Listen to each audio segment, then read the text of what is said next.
Continuing our team coverage now, and there are flooding concerns across some parts of New England tomorrow morning.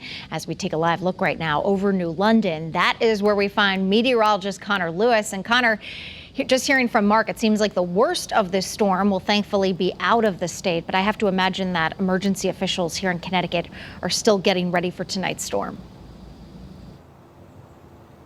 That's exactly right. So officials in New London and Mystic are treating this like a typical rainstorm. And that was also keeping in mind that the forecast wasn't exactly that clear this morning, and it is becoming more refined. And as Mark was discussing, we should see those greatest concerns actually in Rhode Island and Massachusetts. But nonetheless, we are expecting some downpours in eastern Connecticut.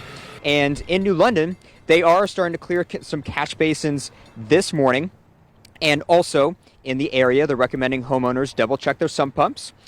Eastern Connecticut being on the edge of that excessive rainfall concern. So there could be several inches of rain, but that is less likely for Connecticut and more likely for Rhode Island and those surrounding areas. And for Mystic, it takes 4 to 5 inches of rainfall, which is going to be much greater than the current forecast. We're going to make sure that we have extra staffing on. We're monitoring it closely, and if it starts to get bad, we're going to have people in the stations.